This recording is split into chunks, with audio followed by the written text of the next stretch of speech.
Bonjour, c'est moi. Désolée, ça a coupé, ma cassette est terminée. Ma cassette, je dis ma cassette, mais c'est la batterie finalement.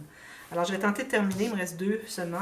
Alors, comme j'étais en train d'expliquer, alors allez voir la partie A, je vous mets le lien à la partie A, ceux qui n'ont pas vu le début, des 10 trucs pour les 10 trucs scrapbooking pour avoir les meilleurs rendus professionnels de vos albums. Alors, j'étais en train d'expliquer pour les espaces. Alors, c'est important si on a des pages les plus épaisses, alors on doit laisser plus d'espace entre les pages. Et si vous voulez avoir les espaces tous égaux, alors vous allez calculer selon la page la plus épaisse. Ici, ce serait celle-ci. Alors moi, pour la page épaisse ici, j'ai besoin d'avoir tout cet espace, donc je vais le laisser entre les autres aussi, même si elles sont minces.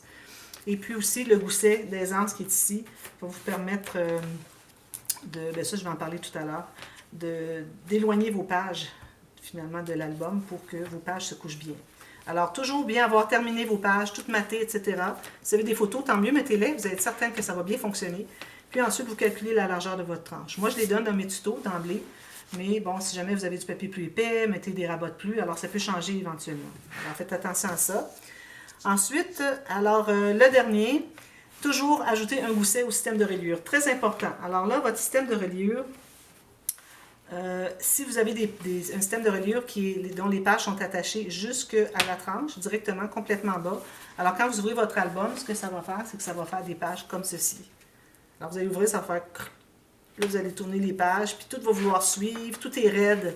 Je le vois trop souvent, même je le faisais au début. Éventuellement, j'ai compris qu'il fallait avoir un gousset. Alors, c'est pour ça que moi, je l'inclus toujours.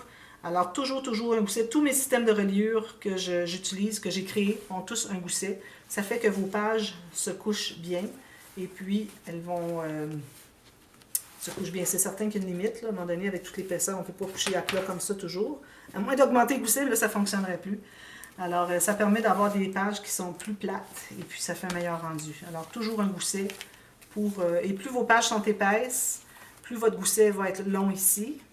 Et puis, il faut toujours prévoir, dès le début, d'avoir quand vous allez fabriquer votre couvert d'album, de toujours prévoir un bon espace de plus que les pages pour que, dépendamment si vos pages sont très épaisses, vous allez avoir besoin de plus de goussets, donc plus long. Donc, ça allonge l'espace des pages. Et ça, vous faites tout ça à la mesure lorsque vous préparez le couvert après avoir fait. C'est pour ça que je fais toujours le couvert d'album après avoir fait les pages. Pour être certaine d'avoir tout l'espace que je veux pour mes pages. Et puis, ça va faire un album qui se place comme ceci. Vous voyez? Tout bien. Et, sauf quand on fait des folios, là, il faut faire le couvert avant parce que c'est une autre technique. Alors voilà, c'était les 10 trucs. J'espère que ça va vous aider. Alors, partagez avec vos amis qui commencent à faire du scrap parce que ce sont des trucs même pour les débutants. Et puis, surtout pour les débutants, puis ceux qui ont déjà commencé, qui veulent s'améliorer, ça peut vous aider aussi. Alors, je vous mets la playlist des deux. Mais je vous mets finalement le lien dans la partie A de la partie B et dans la partie B de la partie A pour que vous voyez les deux. Allez voir les deux, allez voir les boîtes de description toujours. Pas seulement cette vidéo-ci, toujours dans mes tutos, allez voir les boîtes de description pour des corrections et puis parfois des erreurs, des choses à corriger qui sont vraiment, vraiment très, très importantes. Alors voilà, merci, j'espère que ça vous aide, dites-le moi. Et puis, on se revoit très bientôt. Bye bye.